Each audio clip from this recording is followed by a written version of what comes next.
La Fundación B77 y su iniciativa Banco de Conocimiento presentan la historia de la contratación petrolera en el Ecuador. En esta ocasión, Guillermo Paredes expondrá sobre los contratos de exploración y explotación de hidrocarburos en el país. Guillermo Paredes, un experto en contratos hidrocarburíferos, es especialista en economía y finanzas. Trabajó en Comisión de Servicios del Consejo de Administración de Petroecuador. Es analista administrativo financiero de regímenes especiales, Comisión de Servicios de la Secretaría de Hidrocarburos. Fue jefe de la Unidad Temporal de Liquidación de Contratos Petroleros de Petroecuador. Fue asesor del viceministro de Hidrocarburos y director de planes, programas y seguimiento a contratos de hidrocarburos y áreas asignadas en el Ministerio de Energía y Recursos. Es también representante y está representando ahora a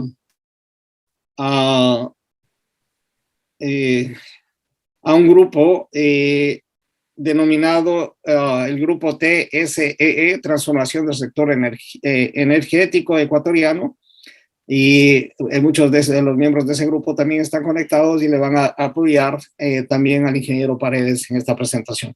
Así que con esa introducción y agradeciéndole de nuevo su disponibilidad para compartir sus conocimientos y experiencia, le damos la bienvenida a este foro. Tiene 40 minutos para hacer su presentación, por favor.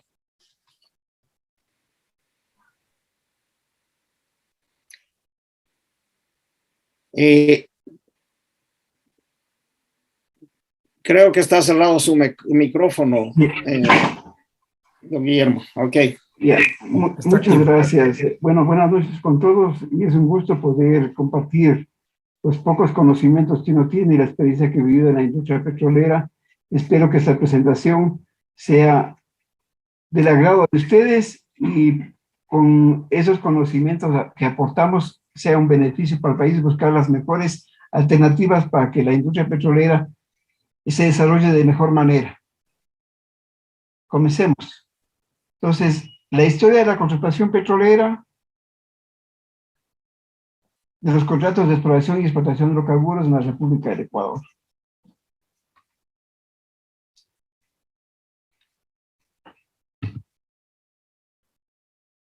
Los tipos de contratos que ha manejado el país, ¿no? Son contratos de concesión con Texaco, contratos de asociación con City Investing Company, contratos de prestación de servicios, contratos de participación, contratos de servicios específicos para desarrollo y producción, contratos de campos marginales, contratos de prestación de servicios con pago con tarifa, contratos de prestación de servicios integrados con financiamiento para la optimización y recuperación mejorada de los campos maduros y contratos de participación. Desarrollemos el tema.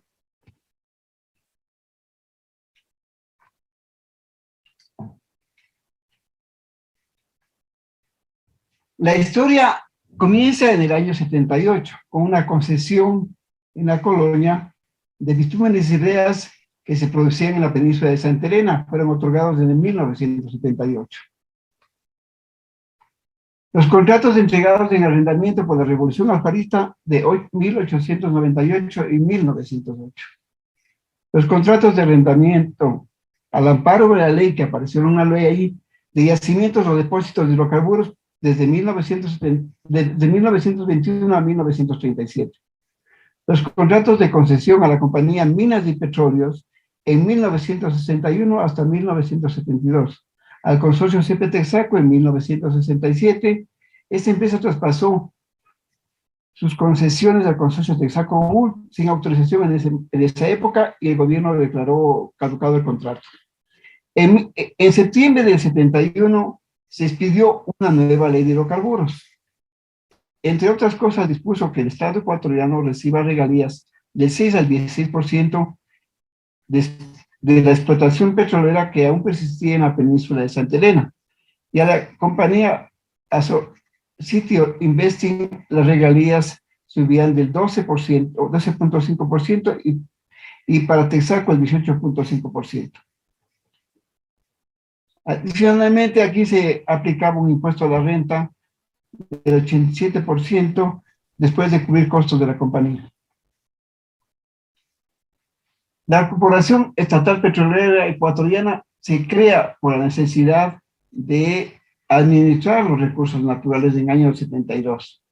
El consorcio CP Texaco, consorcio Texaco-Gulf, construye el oleoducto transecuatoriano. Esta infraestructura permitió que en agosto del 72 el Estado ecuatoriano realice la primera exportación de petróleo desde el puerto de Balao. En junio de 1974, el gobierno ecuatoriano, CEPE, Texaco y Gulf suscribieron un acta en la que constó que la participación de Texaco y Gulf disminuyera del 50% que tenía en ese momento al 37%, al 37.5%. De acuerdo, esto entró en vigencia en junio del 74. El consorcio CEPE Texaco en mayo del 97, de 1977. Ecuador y CEPE y Gulf suscribieron un acta tripartita, contrato Gulf de 1977, mediante el cual a partir de diciembre de 1977 Gulf vendería a CEPE su participación restante en el consorcio CEPE Texaco Gulf. Tras esta venta, CEPE adquirió una participación del 62.5% en el consorcio, mientras que Texaco mantuvo el 37.5% y siguió actuando como operador. Continuando. Bueno, y efectivamente, en el año de 1981, el Estado ecuatoriano, buscando inversión extranjera para encontrar nuevas reservas, lo realiza la primera licitación mediante un contrato de prestación de servicios para la exploración y explotación de hidrocarburos en el oriente ecuatoriano y en la costa. El concepto de un contrato de prestación de servicios se conforman de dos periodos, el periodo de explotación y el periodo de exploración y el periodo de explotación. El periodo de exploración es que la compañía corre a invertir en el país, corre con el riesgo, realiza todas las inversiones para encontrar reservas comercialmente explotables. Si descubre reservas comercialmente explotables, entra al siguiente periodo, y si no los encuentra, devuelve al Estado el área del contrato con un informe y todas las actividades comprometidas realizadas, y entrega un informe y los datos de la información del programa mínimo exploratorio, que era obligatorio. El Estado ecuatoriano recibe información de esa área, de la parte técnica, de la parte de exploración, viendo que se ha ejecutado el programa mínimo exploratorio. El periodo de explotación. Si la compañía pasa el periodo de explotación es porque ha encontrado reservas comercialmente explotables.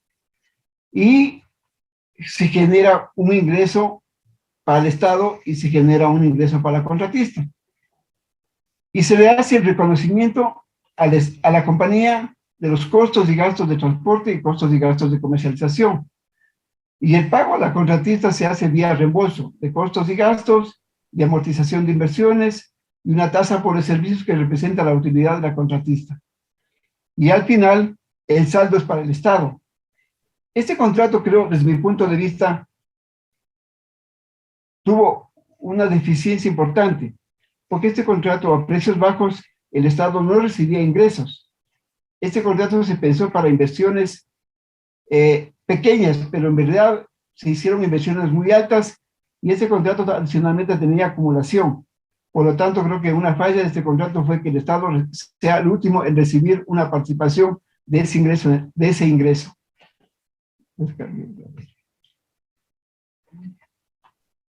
Aquí quiero explicar cómo se hacía la distribución del ingreso de este contrato.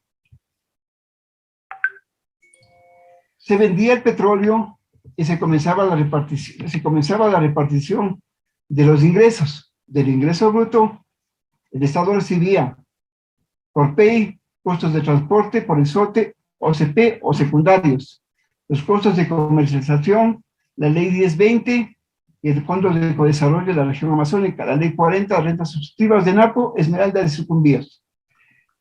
Y se hacía el reembolso a la contratista de todos los costos y gastos de la amortización de las inversiones de exploración a 5 años y la amortización de las inversiones a 10 años. Y la compañía tenía una tasa por los servicios de su inversión, que se comprometió el Estado a pagar un PR por INA, que es un plan raise, sobre las inversiones no amortizadas, dándole un valor al costo del dinero y la utilidad propia de la contratista. Y era la rentabilidad, se comprendía la fórmula de rentabilidad, por el precio menos los costos por la producción, y se aplicaba un impuesto a la renta de 44.4%. Y adicionalmente el Estado recibía el 1% de la actividad petrolera. Y el saldo era para el Estado ecuatoriano. Por eso decía anteriormente que este tenía una deficiencia, que el último en participar era el Estado ecuatoriano. Aquí pueden observar en esta lámina que hubieron 6 rondas petroleras para contratos de prestación de servicios. La primera ronda se cumplió desde el año 1983 hasta la sexta ronda en 1990. La sexta ronda fue declarada desierta porque no le interesó al Estado ecuatoriano las ofertas que presentaron las compañías, y en estas 6 rondas se firmaron 17 contratos. Aquí hago un pequeño ejemplo de la situación de los contratos de prestación de servicios, que es lo que pasó realmente en lo que recibió el Estado ecuatoriano. El Estado ecuatoriano recibió aproximadamente un porcentaje muy pequeño, que fue el 11.84% de los ingresos generados. Lo demás fue para pagar costos y gastos, amortización de inversiones y una pequeña utilidad también de la contratista. Pasamos a los contratos, en vista que había una deficiencia en este contrato de prestación de servicios, el Estado ecuatoriano tomó la decisión de buscar un contrato mejor para tener una participación importante. Y de ahí tomó la decisión de sacar contratos de participación. El primer contrato de participación que se firma es en el año de 1995 con Citi. Se modifica de contrato de asociación a contrato de participación. Y luego saca una séptima y una octava ronda para bloques para poder, para que las compañías sujeten y le generen interés en el Estado ecuatoriano, y así tuvo un buen resultado, ¿no? El concepto del contrato de participación en el periodo de exploración, igual este contrato se compone de 2 periodos, que es de exploración y de explotación, muy parecido al anterior. La compañía corre con el riesgo de realizar todas las inversiones necesarias para encontrar reservas comercialmente explotables. Si descubre las reservas necesarias para desarrollar la área del contrato, pasa al siguiente periodo, y si no lo encuentra, devuelve al Estado el área del contrato, con un informe de todas las actividades comprometidas y realizadas, los datos y la información del programa mínimo exploratorio que eran obligatorios que cumplía la compañía. Si pasa al periodo de explotación, se le tiene que pagar a la contratista. Y eso comprende que es el reconocimiento de una participación a la contratista en base a la producción. Y está comprendido por factores X y factores L. Para el Estado, en este contrato mínimo podría recibir el 12.5%, pero primero participaba el Estado. En la segunda etapa podría recibir el 14% cuando se comprendía entre 30.000 y 60.000 barriles. Y el 18.5% mayor a 60.000 barriles. Eran los mínimos que el Estado tenía que recibir. Y la contratista de su participación tenía que cubrir sus costos y gastos, amortización de inversiones, costos de transporte y costos de comercialización. También creo que en este contrato se debió incluir una variable súper importante, que es por el incremento de reservas y por el precio del valor del crudo. Porque en este contrato tuvo igualmente una debilidad. No se pensó que el petróleo crudo podía llegar a precios muy altos. Entonces generó igual nuevamente una debilidad, y el Estado recibía solamente la oferta en la licitación. Aquí se puede observar en este cuadro que hubieron 2 rondas, la séptima y la octava ronda. Y tuvo resultados interesantes porque participaron muchas compañías, ¿no? Y de aquí se firmaron 8 contratos. Igual, en vista que los contratos de prestación de servicios no daban resultados, el Estado tomó la decisión de cambiar la participación. de modificarlos la participación, y así fue el caso que se cambiaron todos los contratos de prestación de servicios a contratos de participación. Y aquí están los rangos de la participación de la contratista y las diferencias de la participación del Estado. En vista que en el año 2000 los precios del crudo comenzaron a subir significativamente, el Estado se dio cuenta que el Estado no estaba recibiendo ingresos suficientes en base al incremento del precio, llamados ingresos extraordinarios, porque cuando se modelaban los modelos económicos se hacía a precios bajos de entre 15 y 20 dólares.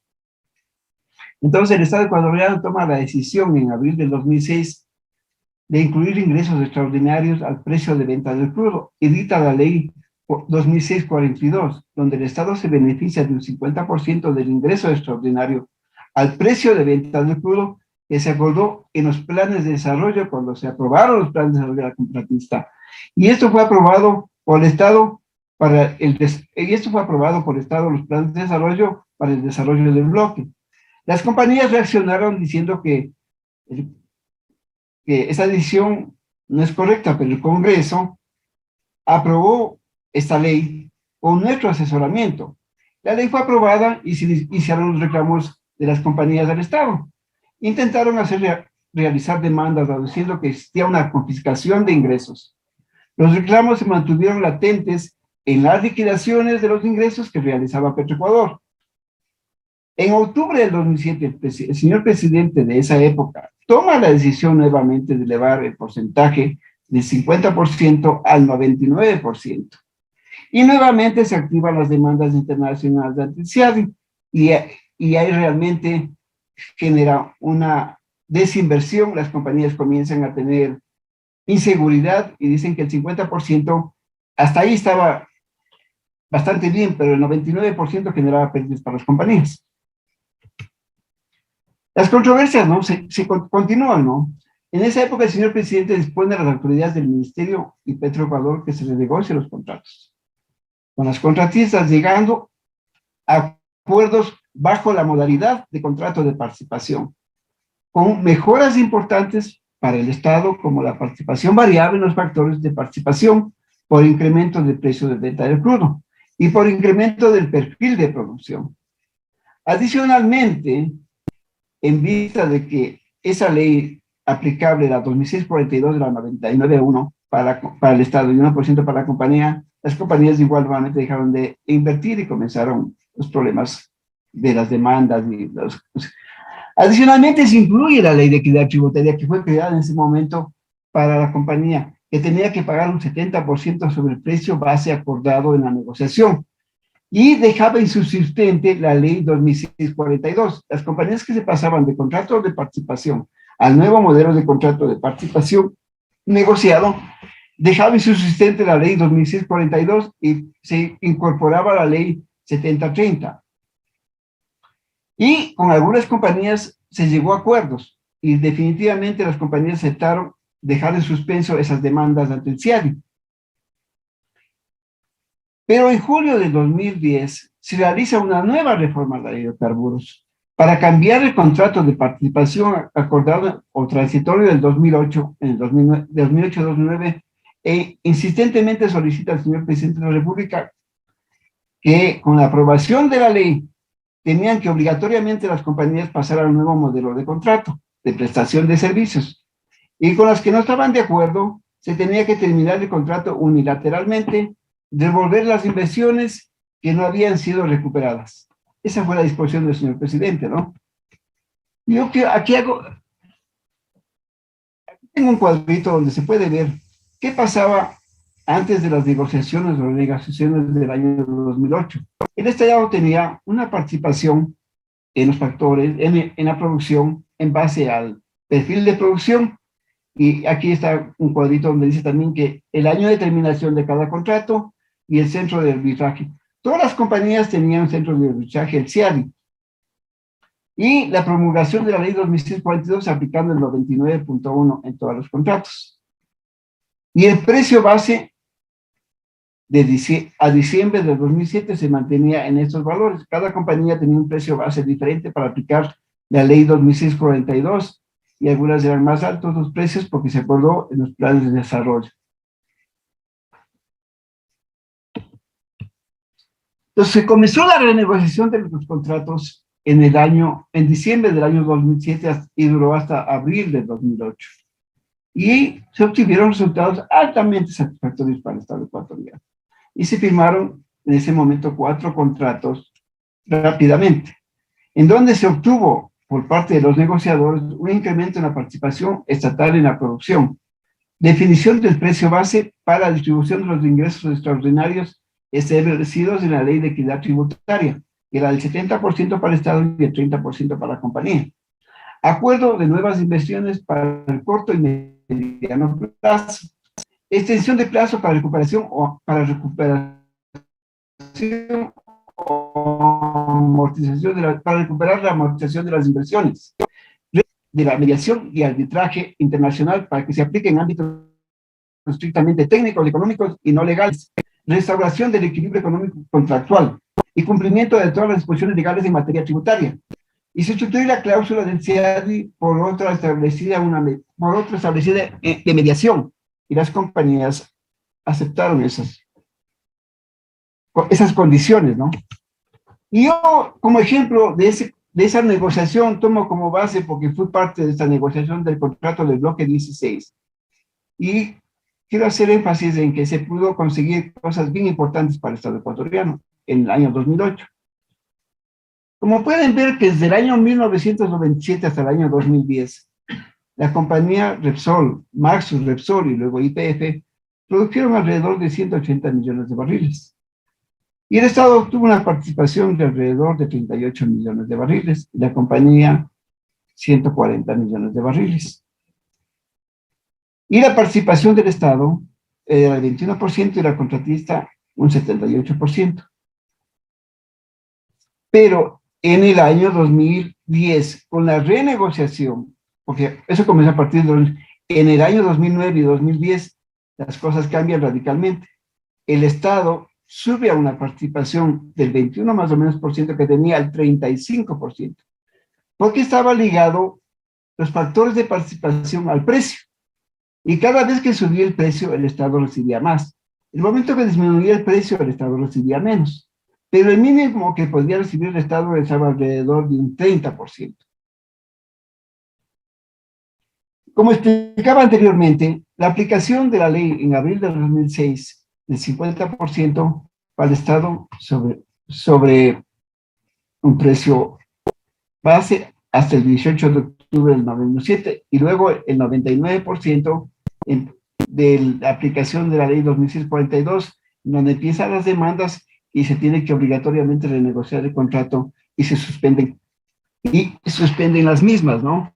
Las demandas.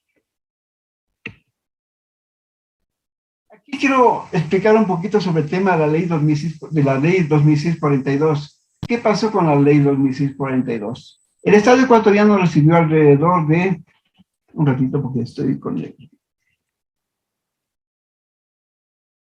El Estado aproximadamente recibió alrededor de 3.167 millones de dólares adicionales de los contratos que estaban vigentes y eran de participación, aplicando la ley 2642, el 50% y luego el 99%.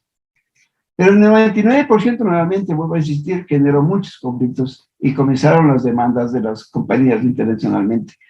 En el caso excepcional del caso de Andes Petróleos, que se negoció en el año 95, que fue parte de esa negociación, en donde igual se pudo observar que el Estado ecuatoriano, a partir de $17, se recibía el 50% adicional del precio de la participación de la contratista y su participación, que era alrededor del 30% en la producción.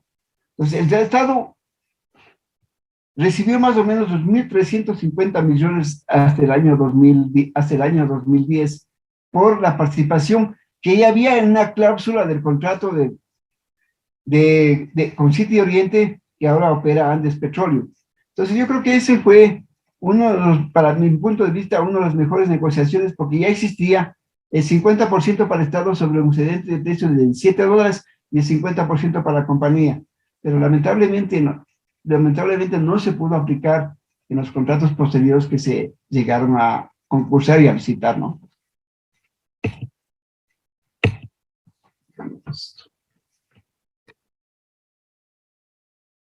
Aquí hago un pequeño ejemplo de lo que hubiera pasado si el Estado ecuatoriano en el año 2008 no renegociaba los contratos.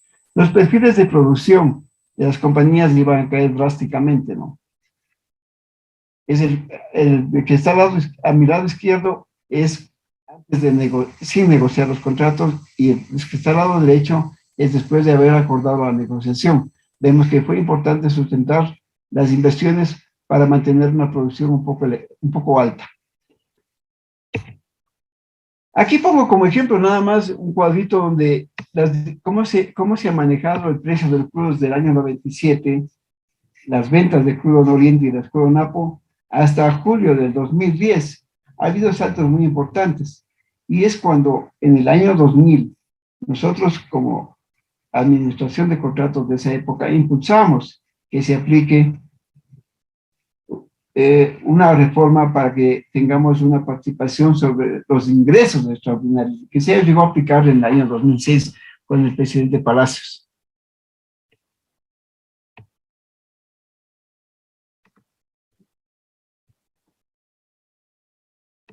De igual manera, estoy haciendo referencia a lo que pasaba antes de la negociación con Repsol.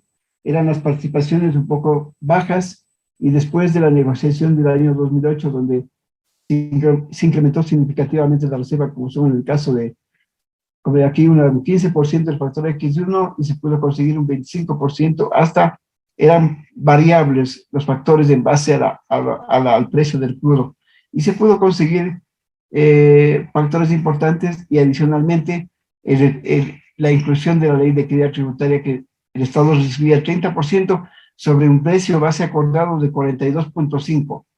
En el caso de Bogo y Capirón, que era un campo unificado, también se aplicaba lo mismo, y los factores de participación eran importantes para el Estado.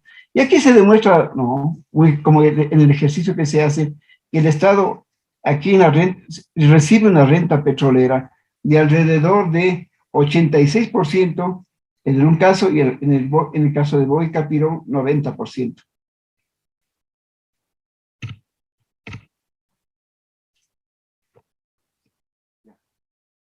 Les explicaba hace un ratito sobre el tema de Andes Petroleum, el bloque de Tarapoa, que es lo que pasaba, que el Estado recibía adicionalmente sobre $17 del 50% que ya vino incluido en el contrato. Esas son las variables que se pudo conseguir después de la negociación de los contratos que fueron firmados. En el caso de Perenco no se llegó a firmar el contrato, y por eso tuvimos las demandas y perdimos en el CIADI con Burlington, y Perenco lo del bloque 7 con Capayamino y el bloque 21. Con Petro Oriental se llegaron a acuerdos y se firmaron los contratos, y el factor de participación igual subió del 12.5 al 25%. En el caso de Repsol, igual del 15%, subió al 25%, hasta el 45%, dependiendo del nivel de producción. Y en Ecuador, TLC, que era Palo Azul y bloque 18, igual se pudo conseguir porcentajes del 45, 50% al 60% de la participación en la producción, y estos contratos no tenían acumulación. Aquí hago una referencia pequeña sobre la renegociación con Repsol, porque creo que es importante hacer un ejercicio y entender, porque a veces no entendemos qué es lo que pasa si no se hace una simulación económica. Y aquí está un cuadrito que creo que es un poco cansón en visualizarlo, pero creo que es importante.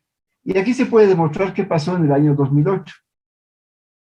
Yo me voy a la parte fundamental acá y digo, en dólares por barril, ¿qué significado tenían los costos operativos? A la compañía, en esa negociación, según los cálculos que hacíamos nosotros, le costaba 13.35 los costos operativos. Por amortización de inversiones le costaba $10.87. Y la utilidad de la compañía llegaba más o menos a 5.15 en dólares por barril. Y la utilidad de los trabajadores de 1.36. Y el país se quedaba con 45,28 si el precio del crudo se vendía a $76. Si el precio cambiaba más abajo, más arriba, esta distribución es diferente porque esto está ligado a variables importantes y ajustes sobre el volumen de producción y sobre el precio del crudo. Eso quiere decir que si el precio sube, el Estado recibe más. Aquí vemos los factores de participación cuando el precio está, el crudo NAPO está a $76, el Estado recibe un 35%, recibe un 42% en el factor segundo factor, y el Estado recibe un 55% en el tercer factor. Y acá tenemos el tema de la distribución de la renta petrolera que hablaba anteriormente, que el Estado se llevaba alrededor del 87,65% de la renta petrolera. Y aquí está para todos los contratos después de la negociación, ¿no?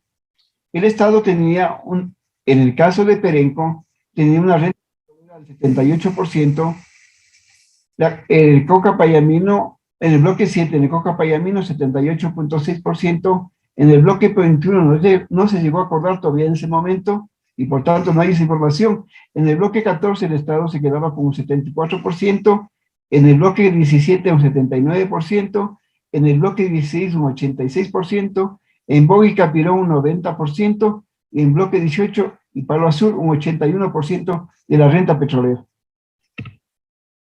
Aquí puse como ejemplo nomás, ¿no? Que Petroamazonas en esa época, en el año 2009 más o menos, tenía un costo de producción de 5,03. Petroproducción tenía un costo de 7,54. El bloque 10 de AGIP, que era un contrato de prestación de servicios, tenía un costo de 7,66. El costo más alto tenía el bloque 14 de Petro Oriental, de $12. El de Tarapoa, 7,79. El bloque 17, 9,98. El bloque 16 de $8 del costo. El Tibacuno 7,21 y el bloque 18 7,33 aproximadamente, ¿no? Ahora voy a entrar dentro del tema que se llama contratos de servicios específicos para el desarrollo y producción de prestación de servicios. Aquí se firmaron algunos contratos que estaban cerca de las áreas de los bloques del bloque 16 con Repsol, el área Tibacuno, se firmó un contrato de prestación de servicios que era igual un contrato llamábamos de prestación de servicios específicos, pero era un contrato de participación con Repsol, el área Chiripuno con el hidrocarburos, contratos que se han firmado del mismo tipo con el APSIPEC, los campos Paraíso, Vibuno y Huachito, con el APSIPEC.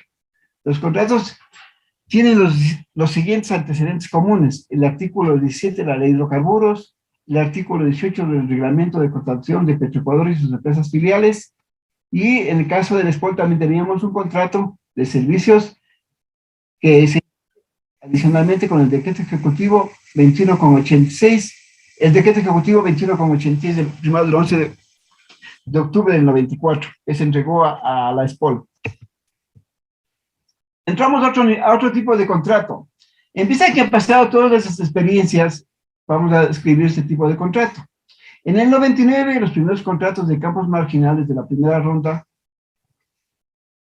Campos marginales son aquellos que tienen producción baja, prioridad operacional económica pequeña, que están alejados de la infraestructura, que tienen baja gravedad de API, que necesitan técnicas de recuperación costosas y que no puede superar el 1% de la producción nacional de ese momento. Para ser calificados estos contratos de campos marginales, el Ministerio de Recursos Naturales en ese momento tenía que declararlos como su nombre lo indica, marginales. Y las contratistas en estos contratos tenían que hacer igual todas las inversiones. Este contrato era algo especial. Estos contratos algunos tenían ya reservas un poco determinadas y podían hacer exploración adicional. Y se daba también prioridad a las empresas nacionales por sí solas o asociadas.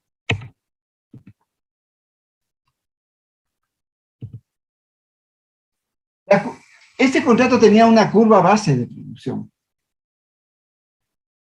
¿Qué significa esto? Que había que hacer simulaciones económicas y que tenía una curva base porque tenía reservas.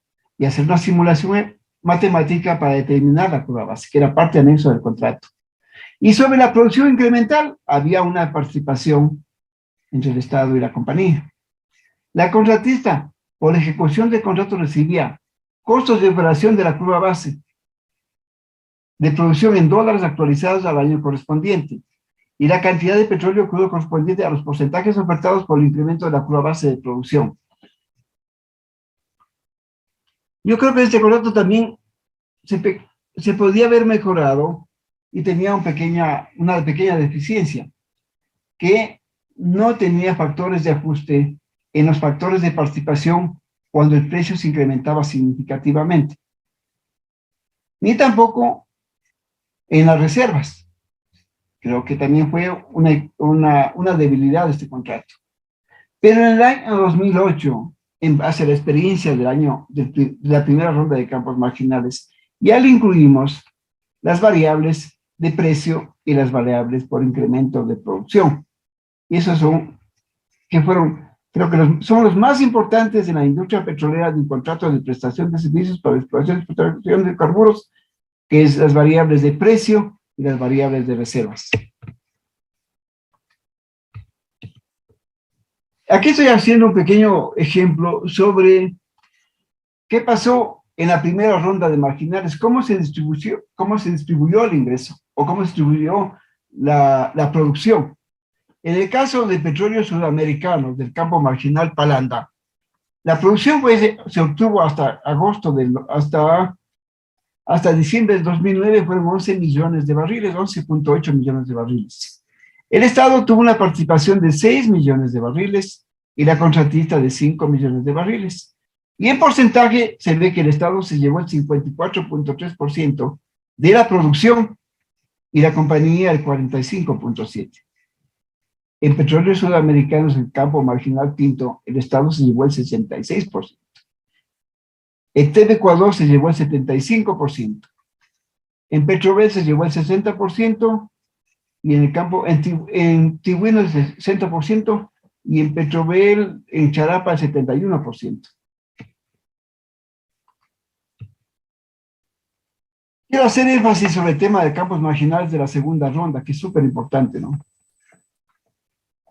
Esas fueron las compañías que participaron en la segunda ronda de campos marginales, en donde se demuestra que el Estado ecuatoriano tuvo beneficios importantes y las participaciones fueron súper importantes. El Estado esperaba un mínimo, en este caso, de 25% para el factor X1, para el X2 y para el X3 de 33%, y lo que recibió fue más allá de lo que esperaba. En el caso de Frontera lo mismo, en el caso de Tucuna lo mismo, en el caso de Puma lo mismo, y en el caso de Singue lo mismo. Entonces, este contrato se demuestra que esta licitación fue muy buena para el Estado ecuatoriano, porque hubieron muchos oferentes.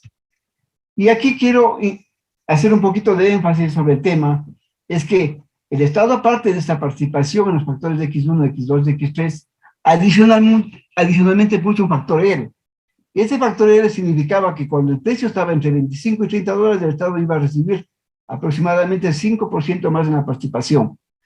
De 30 a 35, el Estado iba a recibir unos 50 más en la participación del Estado. Y así sucesivamente hasta llegar a mayor de 100 barriles, que podría llevarse, aparte del 43%, el 31% adicional. Dentro de la etapa de contratos de participación, contratos de campos marginales y contratos de servicios específicos que fueron migrados a contratos de prestación de servicios en el año 2011, con la nueva reforma de la ley de hidrocarburos, ¿no? Aquí hago una pequeña reseña. Estos contratos fueron necesariamente que ser migrados a los contratos de participación, campos marginales y servicios específicos vigentes a la fecha, tenían que ser migrados a contratos de prestación de servicios para ser pagados con una tarifa por cada barril producido, y entraron en vigencia en enero y en marzo del 2011. Las compañías que no concretaron estas negociaciones fueron terminadas unilateralmente y el Estado pagó a las empresas las inversiones no amortizadas, y algunas compañías que no estaban de acuerdo con esos valores tampoco aceptaron esas inversiones y comenzaron las demandas internacionales. La nueva reforma a la ley de hidrocarburos fue, como fue planteada por el presidente de la República, entró sin consensos, o sea, no logró consensos para ser aprobada por el Ministerio de la Ley. Las autoridades del gobierno ecuatoriano resaltaron los beneficios de la modificación contractual, pero creo que no hubo muchos beneficios desde mi punto de vista, ¿no? Y se creó la Secretaría de Hidrocarburos y la Agencia de Regulación y Control.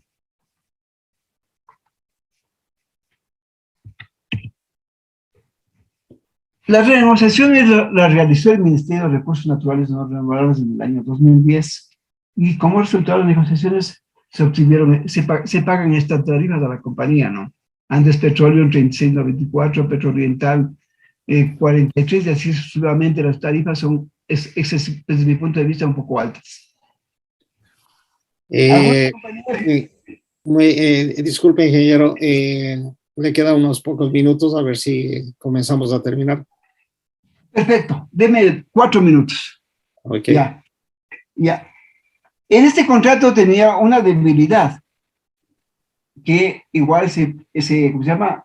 Que se incluyó la cláusula de acumulación, pero sí tenía una ventaja también, una ventaja y una debilidad, que en este teníamos de un 25% de margen de soberanía y sobre el ingreso, y luego se pagaba a la compañía la tarifa, y si había saldo adicionalmente, el Estado recibía un saldo adicional. Creo que la principal debilidad de este contrato de prestación de servicios es que pienso que solamente funciona para precios muy altos y no para precios medios y bajos. Y lamentablemente tienen que cumplir obligaciones que a veces no les avanza por los precios. Y creo que eso es una de las causas fundamentales de la debilidad de este contrato.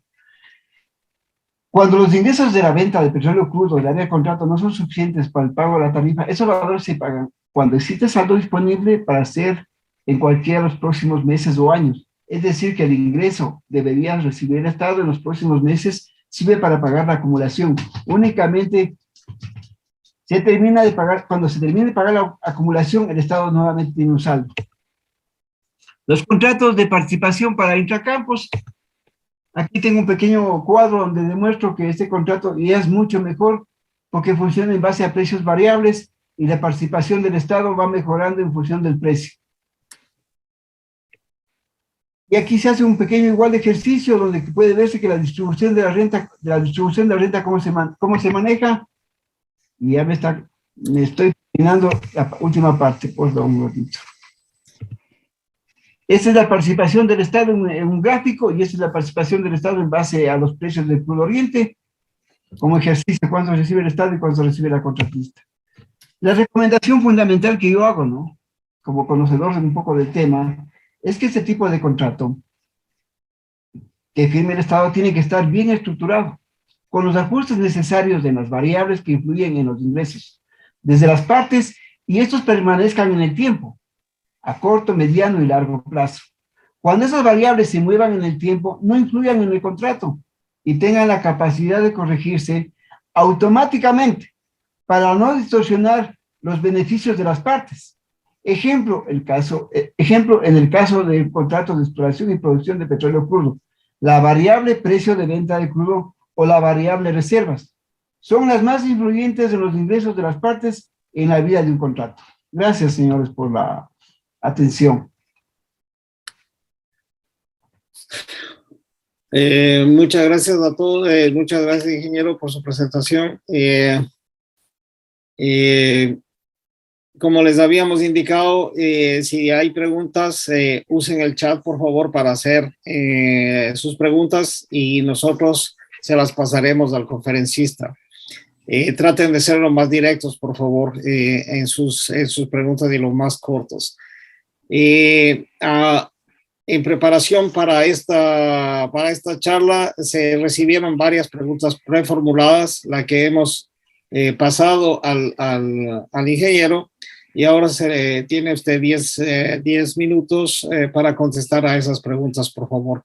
Si lee la pregunta y la contesta, le agradeceríamos. Al mismo tiempo, ya. Perdón un momento, ¿podría eliminar ya la pantalla, el compartir de pantalla? Termino.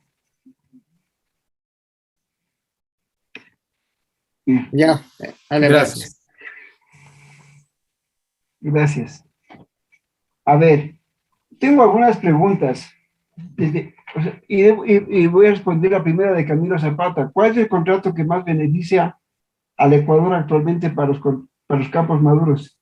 Yo creo que es difícil determinar cuál sería el mejor contrato. Personalmente creo que el mejor contrato es el mejor negociado por el Estado.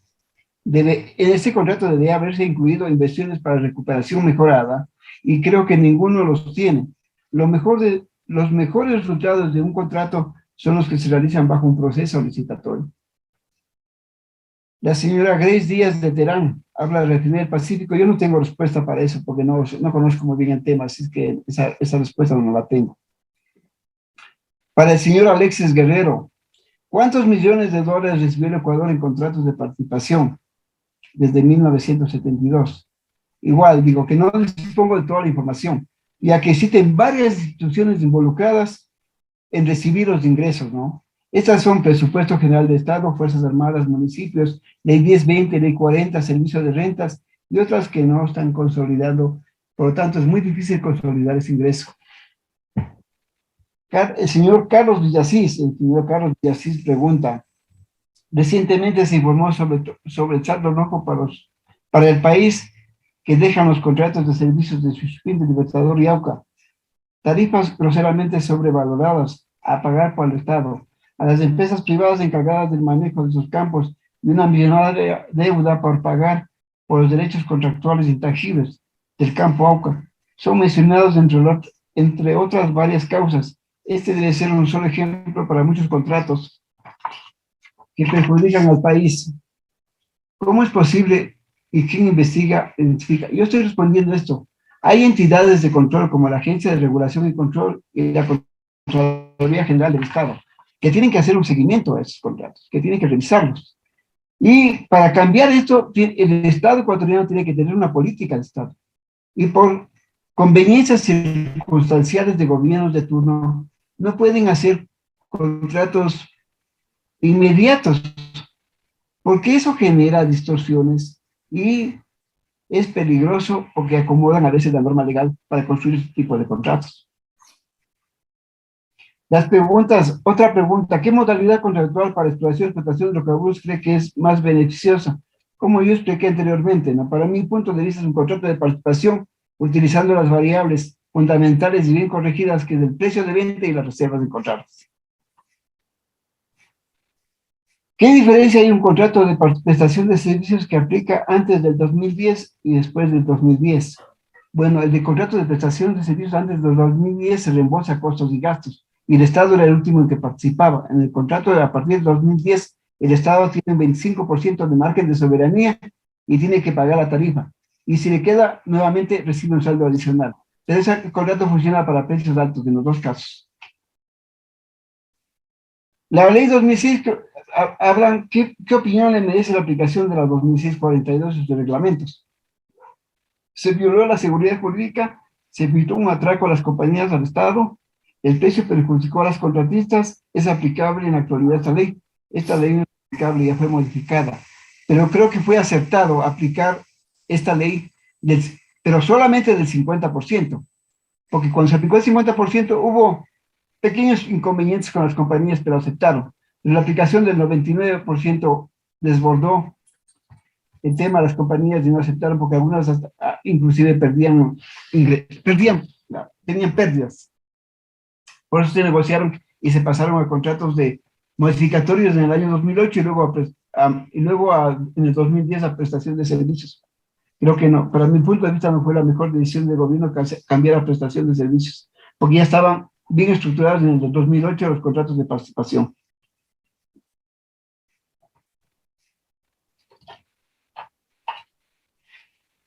A ver. ¿Cuáles son los principales cambios de la reforma de la ley de hidrocarburos? Creo que hay varios. Y es lamentable porque la mayoría se hicieron sin debate, sin aportes del sector privado, sin aportes del sector público, sin aporte de la sociedad en bien. Entonces creo que tiene debilidad de esta reforma a la ley de hidrocarburos.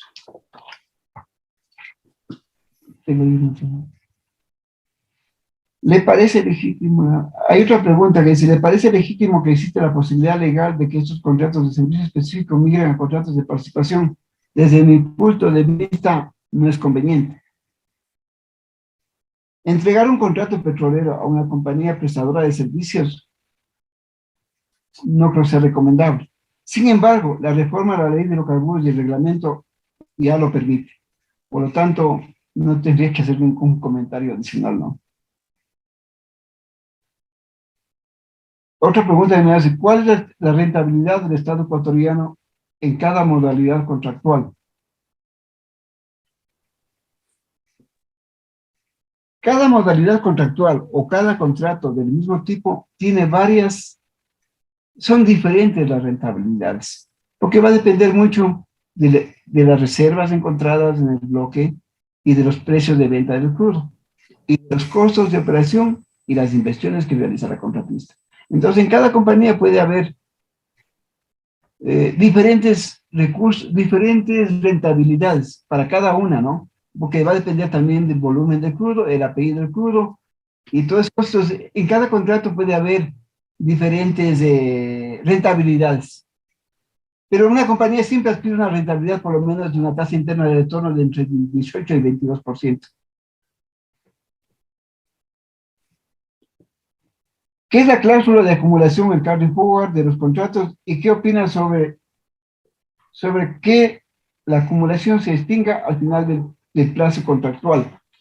A ver, desde mi punto de vista, no creo que es recomendable la cláusula de acumulación. Porque definitivamente los ingresos, los saldos que quedan, es siempre para pagar acumulación. Y muy poco saldo queda para el Estado. Solamente cuando hay precios sumamente altos, deja de funcionar la cláusula de acumulación. Por lo tanto, de mi punto de vista, en el contrato de prestación de servicios hay cláusulas de acumulación. En los contratos de participación no hay cláusula de acumulación. El Estado lleva el 100% de la participación el mes que corresponde y se reparten los volúmenes de producción. Y no queda nada de saldo, a precios altos o a precios bajos.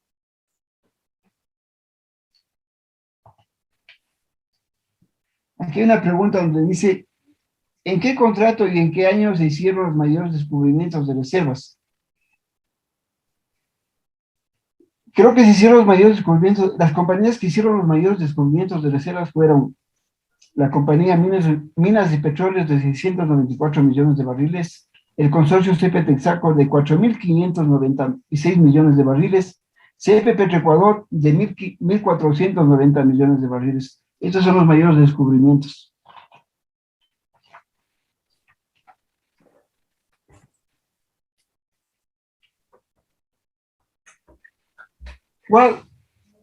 Cuando sube el precio del petróleo, ¿qué modalidad contractual le conviene al Estado ecuatoriano? Cualquier tipo de contrato, pero para mi punto de vista, los contratos de participación y de campos marginales, que se corrigen automáticamente existiendo las variables de precio y volúmenes de reservas o perfil de producción. A mayor precio de venta, mayor participación del Estado. A menor precio de venta, menor participación. Y no existe la cláusula de acumulación. Ni contrato de participación, ni de campo marginal. Hasta ahí las respuestas, ingeniero Villasís. Y a todos, gracias. Muy amable, ingeniero Paredes. Ahora vamos a dar paso a las preguntas de la audiencia, que como les digo, se reciben a través del chat. Eso es como norma de este foro y se lo especificó claramente al principio. Entonces, alguna persona que está levantando la mano, por favor, escriba su pregunta a través del chat. dos compañeros nuestros han estado revisando el chat y identificando las preguntas y se las van a hacer a conocer a usted, ingeniero, para que usted las responda. Por favor, Diego, si puedes comenzar con las preguntas. Buenas noches a todos. Creo que hay pocas preguntas, tal vez hay muchas inquietudes, entonces sería bueno que las hagan, como dijo nuestro compañero Carlos, por medio del chat para seguirles pasando. Hay dos preguntas que más o menos creo que tienen que ver con lo mismo y dice, ¿cómo influye la corrupción en los contratos petroleros y cómo pueden hacer esa corrupción? La otra, ¿cómo se entiende la relación entre la deuda china y la producción petrolera? A ver, ¿me podría por favor repetir la primera pregunta? No la entendí muy bien. Sí, dice, ¿cómo influye la corrupción en los contratos petroleros? ¿Y cómo hacen esta corrupción? Y la otra es cómo se entiende la relación entre la deuda china que se debe a China y la producción petrolera, que creo que están relacionadas. A ver, la primera pregunta, yo creo que el Estado ecuatoriano, en la época que trabajé y participé mucho tiempo, se hacían concursos licitatorios. Y ahí sí definitivamente se eliminaba la corrupción. Nunca creo que hubo corrupción, porque las bases de contratación, el concurso siempre fue abierto. Y las ofertas eran sobre cerrados, sobre 1 y sobre 2, y creo que nadie podía manipular esos contratos. Eran ofertas. El momento que se puede dar corrupción es cuando se negocia directamente con una compañía, porque no hay un control y no se puede medir las ofertas de otras compañías. Cuando hay una negociación directa se podría dar eso, se podría. No puedo asegurar nada, pero se podría dar. Entonces, cuando ha habido las rondas licitatorias, en caso de marginales, en casos de contratos de participación y prestación de servicios, creo que han sido transparentes y se ha manejado y hemos manejado transparentemente en todos los que hemos participado. Pero cuando hay una negociación directa y no se tiene sustento jurídico y se acomoda la norma, puede haber corrupción. En el tema de la China no tengo una respuesta porque para mí no entiendo muy bien la pregunta. No entiendo nuevamente muy bien la pregunta para responder. Sí, creo que se refiere a algo que por lo menos es Vox Populi, que el petróleo está endosado hasta por varios años a China por contratos petroleros que se hicieron a cambio de deuda. O sea, se anticipó, digamos, la venta, se recibieron valores anticipados de esos contratos. Claro, esos contratos están en investigación en la Fiscalía, ¿no? Y el presidente de la República los conoce. Yo creo que la información que se procesa en la forma pública, que lo hace el legislador o el asambleísta Villavicencio, creo que él explica mucho esos temas y en verdad ahí hay unos diferenciales importantes que el Estado ha dejado de recibir, porque hay unas fórmulas de aplicación a veces no muy entendibles. Pero yo creo que eso está todavía en investigación y creo que ahí se habla de que hemos perdido alrededor de 4.000 a 5.000 millones de dólares por las preventas a las empresas chinas. Yo no podría hacer mucho comentario sobre eso porque o sea, conozco poco, no conozco lo suficiente como para hacer un comentario, pero yo creo que lo que explica el asambleísta Villavicencio debe tener mucha razón y debe estar sustentado con documentos, ¿no? Y creo que no hay preguntas adicionales. No sé si alguien tiene alguna pregunta. Yo tenía una pregunta, pero creo que no me expliqué bien ahí en lo que envié a Fidel Tinajero. Creo que puedes hacerla, como no hay más preguntas, podrías hacerla directa.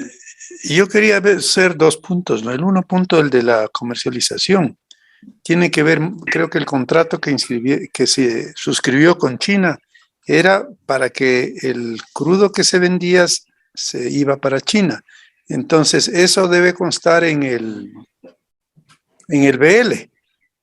Entonces, cuando está en alta mar, China vendía a quien quiera, ¿no? Entonces, yo creo que eso es lo que había que aclarar.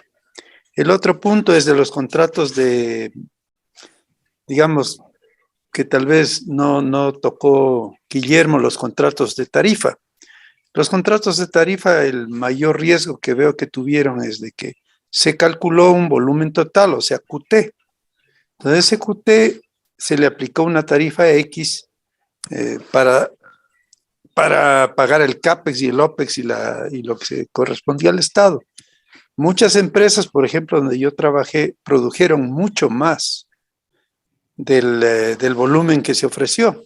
Por ejemplo, en vez de 60, produjeron 30 más y la tarifa era 36 y algo, o 35, 95, no me acuerdo.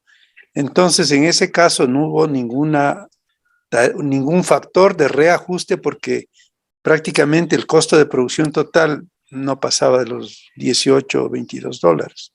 Entonces yo creo que esa era la debilidad de los contratos de tarifa.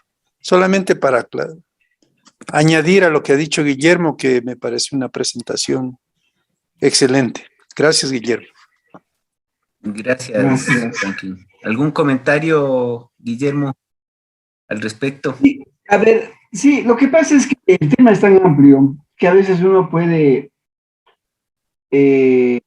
equivocarse o distorsionar un poco el tema.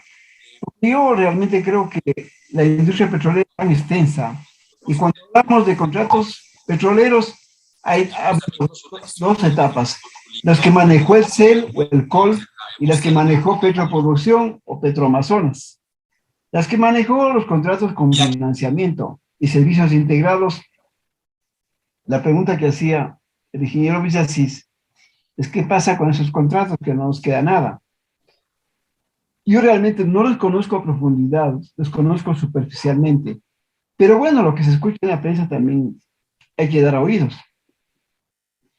Pero desde mi punto de vista, que cuando hay concursos internacionales y participan varias compañías, y cuando hay legislación correcta y no se inventa o se trata de interpretar la norma jurídica de acuerdo a las conveniencias de las autoridades, comenzamos a tener muchos inconvenientes.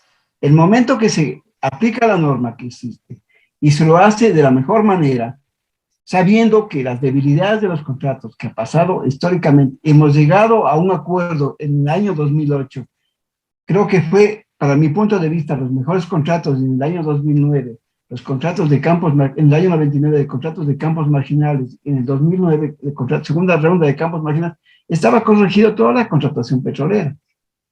Y de ahí debía haber salido todos los contratos, porque ya están corregidos, porque hay corrección del precio en función de las variables de crecimiento por participación. A mayor precio, mayor participación del Estado. A menor precio, menor participación. Entonces los dos ganamos y la compañía tiene derecho también a desarrollarse y a ganar un poco más. Porque cuando los precios suben, los costos de producción también suben. Porque sube la materia prima, sube los combustibles, sube el hierro, sube todas las cosas para desarrollar un área de contrato. Entonces hay que permitirle también que la compañía gane.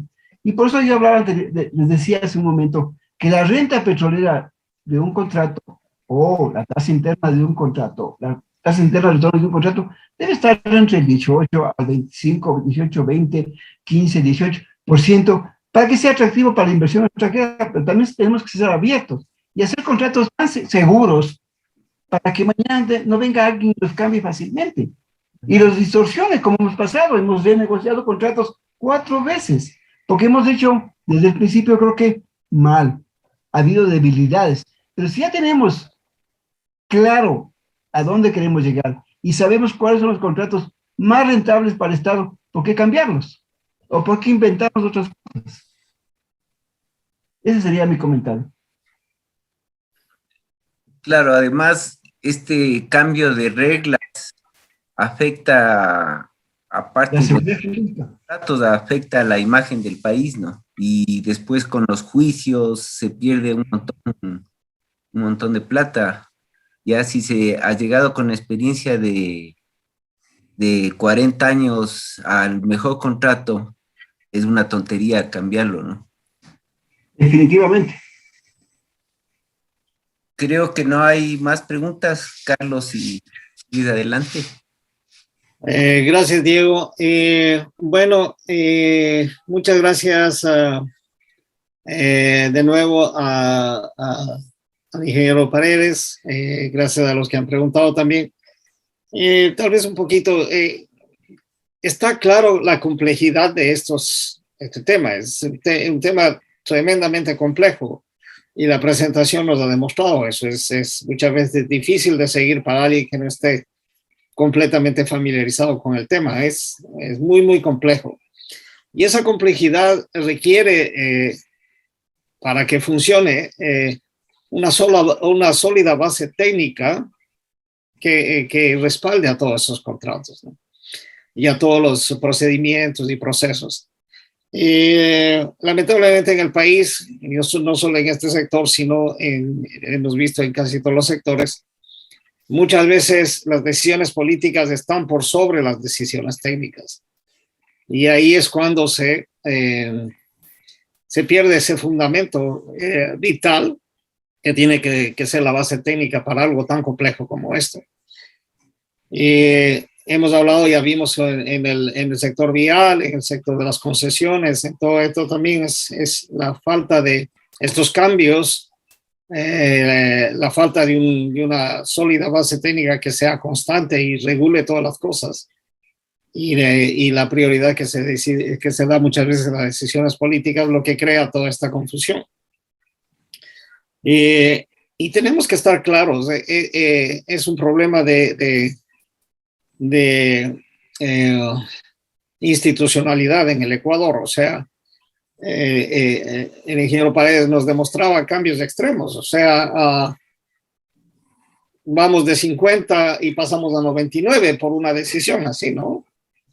Y en un país como el nuestro, donde nosotros no producimos dólares, sino que tenemos que atraer dólares, atraer inversión extranjera, la mejor forma de atraer es unas reglas claras que atraigan a los inversionistas, ¿no? Pero si de pronto hay estos cambios que se producen, hay contratos que se revisan 4 veces. Hay decisiones políticas por sobre las bases técnicas o el conocimiento técnico. Lo que resulta eso es en lo que decía el ingeniero Paredes, ahuyentar a los inversionistas. O sea, ¿quién se arriesga a firmar un contrato que va a ser revisado después 4 veces, ¿no? Y eso es un problema vital para el país. El hecho también de que haya estos cambios políticos y cambios no necesariamente técnicos hacen difícil estimar la planificación futura. O sea, lo que decía el ingeniero Paredes, es tan complejo el asunto que es difícil predecir con anticipación cuáles van a ser los rangos de ganancia y de toda esa cosa, porque hay tantas variables y tantas cosas. Y como no hay una claridad en los procesos, es difícil predecir cuáles serán los ingresos, cuáles serán la participación final del Estado y toda esa cosa. Entonces, no solo que viene la falta de interés o el ahuyentar a las inversiones extranjeras, que es en todos los sectores, no solo en sino que a veces, y cuando hay involucrado tanto dinero, resulta en estos juicios y en estos reclamos y en estas demandas demandas que lamentablemente muchas de ellas las hemos perdido, ¿no? Como país. Y son gastos increíbles, son costos increíbles en cantidad y sobre todo en imagen. O sea, se sigue perdiendo la imagen de seriedad del país. O sea, si ya las compañías estaban asustadas por estos cambios, por estas revisiones, por estas decisiones políticas o la falta de institucionalidad. Cuando se ve que el país pierde juicios legales internacionales, se daña más aún la imagen del país y se vuelve más atractivo como centro de inversión. Entonces, tenemos que trabajar mucho en todo esto. Y como les decía, no es exclusivo de este sector, es un problema a nivel del país que tenemos que trabajarlo. Ahora en el sector petrolero hemos visto la parte inicial nada más, que es la parte contractual, sí. Después vienen todo el ingreso de recursos, la distribución de los recursos, cómo se usan esos recursos y tanta cosa, ¿no? Que también dará muchos temas de discusión. Entonces, yo creo que a través de estas charlas y de estas cosas vamos encontrando esos elementos comunes que les digo, como que nos afecta como sociedad: la falta de institucionalidad, la falta de reglas claras, el uso de las decisiones políticas por sobre de las bases técnicas y del razonamiento técnico, de la objetividad técnica, y el efecto que eso daña, ¿no? Que eso impacta al país no solo en términos financieros, sino en términos de imagen. Y como les digo, por nuestra dependencia económica en una moneda que nosotros no la producimos, sino que tenemos que traerla al país, el impacto que eso tiene de que no seamos un centro de interés para inversión de compañías extranjeras, ¿no? De inversiones extranjeras. Guillermo, por favor. Solamente quisiera hacer una acotación. Yo sentado en un cuadrito en la presentación, en donde las compañías sí tienen interés en el país. Sí hay interés en la industria, pero quieren reglas claras. Lamentablemente falta. ¿Qué significa? Que cuando se ha hecho concursos en la segunda ronda de campos marginales, hubieron como 20 compañías interesadas en campos pequeños, y las ofertas eran sumamente interesantes. El Estado podía llevarse a una rentabilidad de un 80-90% de renta petrolera, y de participación directa hasta un 70%. Entonces, si hay interés, lo que pasa es que hay inseguridad, porque mañana dice, le vamos a cambiar de contrato. Entonces, eso es la inseguridad, porque en los concursos, en las rondas petroleras, ha habido mucho interés, han participado.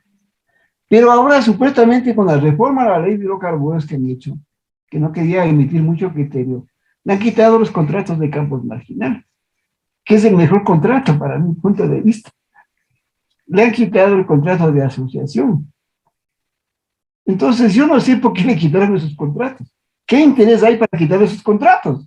Si ya están hechos y funcionan de maravilla. No sé qué puedo, o sea, es un comentario muy personal. Yo me pongo a pensar que son los contratos que mejor funcionan, ¿por qué les quitan? Como decíamos adelante, muchas veces estas decisiones políticas van por sobre las decisiones técnicas, ¿no es cierto? Y yo creo que charlas como estas y el apoyo de gente como usted y de gente que conoce nos ayuda a entender la situación y posiblemente y ese sería el objetivo de todos los que estamos aquí, tratar de fortalecer la institucionalidad, o sea, que no, el gobierno de turno no cambie las cosas a su conveniencia, que es lo que pasa muchas veces en nuestro país, y que las reglas sean claras para todos, no solo para los contratistas, sino para todo el país, de manera que todos tengamos una idea clara de lo que está pasando y de lo que se espera de un sector tan importante como este. Entonces, con esas reflexiones nada más, que ya les digo, en estos foros que hacemos las vamos encontrando como repetición básicamente en casi todos los sectores de estas cosas. Le quisiéramos agradecer nuevamente por todos el compartir su experiencia, su conocimiento. comprometernos a seguir trabajando con el grupo de ustedes, que sabemos están muy interesados en seguir contribuyendo a la mejora del sector petrolero y